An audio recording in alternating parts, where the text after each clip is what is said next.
നിർമ്മലയാകും കന്യകയേ, നാരികളിൽ ശ്രേഷ്ഠേയം നീ പ്രാർത്ഥിക്കണമേ.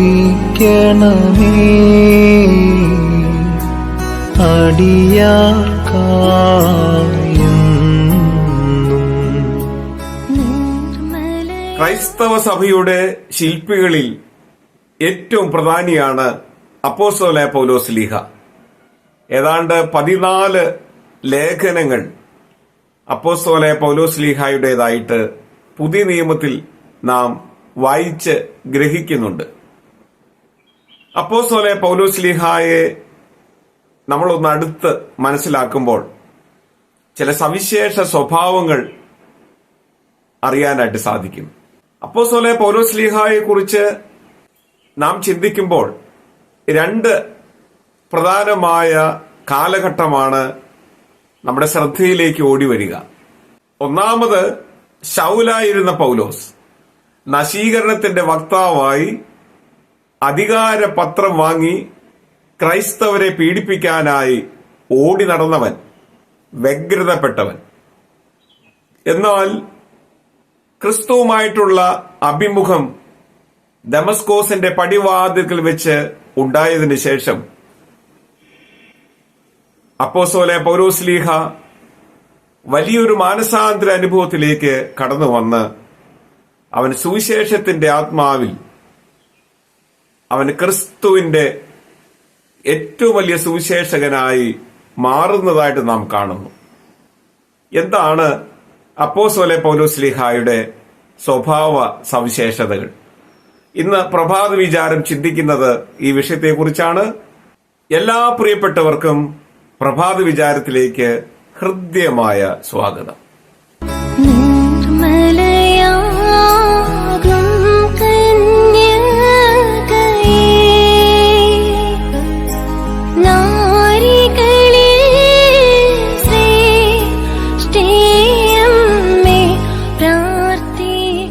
വിശുദ്ധ മത്തായിയുടെ സുവിശേഷം 22-ാമത്തെ അധ്യായത്തിന്റെ 37 മുതൽ 40 വരെയുള്ള വാക്യങ്ങൾ പരിശോധിക്കുമ്പോഴും 2 കൊരിന്ത്യർ 5:14 പരിശോധിക്കുമ്പോഴും റോമർക്ക് എഴുതിയ ലേഖനത്തിന്റെ 10-ാമത്തെ അധ്യായത്തിന്റെ 3-ാമത്തെ വാക്യം പരിശോധിക്കുമ്പോഴും സ്നേഹത്തിന്റെ വിളനിലയമായി നമ്മൾ അപ്പോസ്തലനായ പൗലോസ് ശ്ലീഹായെ കാണുകയാണ്.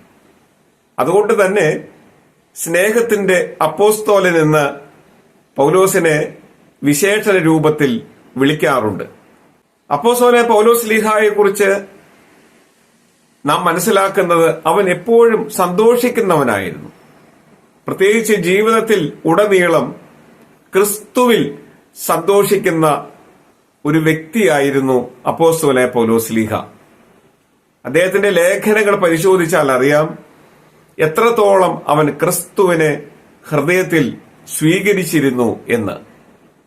ഫിലിപ്പിയ ലേഖനത്തിന്റെ 2-ാമത്തെ അധ്യായത്തിന്റെ 18-ാമത്തെ വാക്യം പരിശോധിക്കുമ്പോഴും അപ്പോസ്തല പ്രവൃത്തികൾ 16-ാമത്തെ അധ്യായത്തിന്റെ 25-ാമത്തെ വാക്യം പരിശോധിക്കുമ്പോഴും അപ്പോസ്തലനായ പൗലോസ് ശ്ലീഹ എപ്പോഴും സന്തോഷിക്കുന്നവനായിരുന്നു എന്ന് നമുക്ക് കണ്ടെത്താനായിട്ട് സാധിക്കുന്നുണ്ട്. സന്തോഷം അപ്പോസ്തലന്റെ മുഖമുദ്രയായിരുന്നു. ജീവിതത്തിന്റെ ഏത് വിഷമ ഘട്ടങ്ങളിലും വെല്ലുവിളികൾ നേരിടുമ്പോഴും പ്രതിസന്ധികളിലൂടെ കടന്നു പോകുമ്പോഴും അപ്പോസ്തലൻ ക്രിസ്തുവിൽ സന്തോഷിക്കാൻ പ്രത്യേകം ശ്രദ്ധിച്ചിരുന്നു. അപ്പോസ്തല പ്രവൃത്തികൾ 20-ാമത്തെ അധ്യായത്തിന്റെ 28-ാമത്തെ വാക്യം പരിശോധിക്കുമ്പോഴും 2 കൊരിന്ത്യർക്ക് എഴുതിയ ലേഖനത്തിന്റെ 4-ാമത്തെ അധ്യായത്തിന്റെ 10-ാമത്തെ വാക്യം പരിശോധിക്കുമ്പോഴും ഫിലിപ്പിയ ലേഖനത്തിന്റെ 1-ാമത്തെ അധ്യായത്തിന്റെ 21-ാമത്തെ വാക്യം പരിശോധിക്കുമ്പോഴും അപ്പോസ്തലനായ പൗലോസിനെ കുറിച്ച് നമുക്ക് മനസ്സിലാക്കാൻ സാധിക്കുന്നത് അവൻ ക്രിസ്തുവിന് വേണ്ടി ജീവിക്കുന്നവനായിരുന്നു എന്നാണ്. ക്രിസ്തുവിന് വേണ്ടി തന്റെ ജീവിതത്തെ മാറ്റിവെച്ചവനായിരുന്നു അപ്പോസ്തലനായ പൗലോസ് ശ്ലീഹ. ഫിലിപ്പിയ ലേഖനത്തിന്റെ 2-ാമത്തെ അധ്യായത്തിന്റെ 25 മുതൽ 30 വരെയുള്ള വാക്യങ്ങൾ നാം വായിക്കുമ്പോഴും അപ്പോസ്തലനായ പൗലോസ് ശ്ലീഹായുടെ ഇതര ലേഖനങ്ങൾ വായിക്കുമ്പോഴും മറ്റുള്ളവരെ ഹൃദയപൂർവ്വം കരുതുന്നവനായിരുന്നു അപ്പോസ്തലൻ എന്ന് നമുക്ക് മനസ്സിലാകുന്നു. മറ്റുള്ളവരെ ക്രിസ്തുവിൽ കരുതുവാൻ, മാനിക്കുവാൻ, ആദരിക്കുവാൻ അപ്പോസ്തലനായ പൗലോസ്ലീഹ ഏറെ ശ്രദ്ധിച്ചിരുന്നു. അപ്പോസ്തലനായ പൗലോസ്ലീഹയെ കുറിച്ച് നമുക്ക് എപ്പോഴും ചിന്തിക്കേണ്ടത്, അദ്ദേഹം ഒരു പ്രാർത്ഥനയുടെ മനുഷ്യനായിരുന്നു, പ്രാർത്ഥനാ വീരനായിരുന്നു അപ്പോസ്തലൻ. അദ്ദേഹത്തിന്റെ ലേഖനങ്ങൾ അത് വ്യക്തമാക്കുന്നുണ്ട്.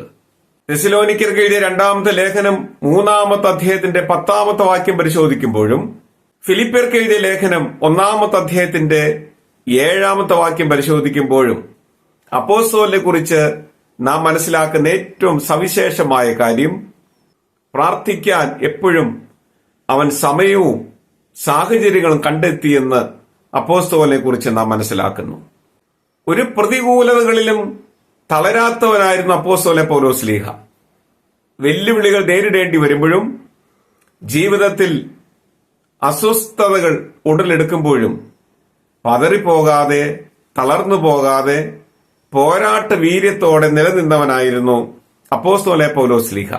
കൊരിന്ത്യർക്ക് എഴുതിയ 2-ാമത്തെ ലേഖനം 11-ാമത്തെ അധ്യായത്തിന്റെ 6-ാമത്തെ വാക്യം പരിശോധിക്കുമ്പോഴും, 2 കൊരിന്ത്യർ 12:7 നാം വായിക്കുമ്പോഴും, ഗലാത്യർക്ക് എഴുതിയ ലേഖനം 4-ാമത്തെ അധ്യായത്തിന്റെ 15-ാമത്തെ വാക്യം വായിക്കുമ്പോഴും, കൊരിന്ത്യർക്ക് എഴുതിയ 2-ാമത്തെ ലേഖനത്തിന്റെ 10-ാമത്തെ അധ്യായത്തിന്റെ 11-ാമത്തെ വാക്യം പരിശോധിക്കുമ്പോഴും അപ്പോസ്തലനായ പൗലോസ്ലീഹയെ കുറിച്ച് നാം മനസ്സിലാക്കുന്നത്, അവൻ ഒരു സാഹചര്യങ്ങളിലും തളർന്നു പോകാത്തവനായിരുന്നു എന്നാണ്.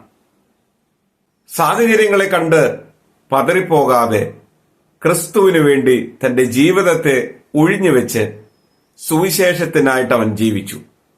അപ്പോസ്തലനായ പൗലോസ്ലീഹയുടെ ജീവിതം നമുക്ക് നൽകുന്ന മാതൃക വളരെ അനുഗ്രഹിക്കപ്പെട്ടതാണ്. നമുക്ക് അനുകരിക്കാൻ സാധിക്കുന്ന ഒരു മാതൃകയാണ് അപ്പോസ്തലൻ നമുക്ക് തന്നേച്ചു പോയത്. അപ്പോസ്തലനായ പൗലോസ്ലീഹയെ പോലെ കർത്താവിന് വേണ്ടി ജീവിക്കാൻ, സഹനങ്ങൾ ഏറ്റെടുക്കാൻ, വെല്ലുവിളികളെ പ്രാർത്ഥനാപൂർവം ദൃഢനിശ്ചയത്തോടെ ഏറ്റെടുത്ത് സുവിശേഷത്തിന്റെ ആത്മാവിൽ ജീവിക്കാൻ എനിക്കും നിങ്ങൾക്കും പരമകാരുണ്യവാനായ ദൈവം ഭാഗ്യം നൽകട്ടെ എന്ന് പ്രാർത്ഥിക്കുന്നു, ആശംസിക്കുന്നു. എല്ലാ പ്രിയപ്പെട്ടവർക്കും അനുഗ്രഹീതമായ ഒരു പ്രഭാതകാലവും ശോഭനമായ ഒരു നല്ല ദിനവും ആശംസിക്കുന്നു. ദൈവം നമ്മെ സഹായിക്കട്ടെ.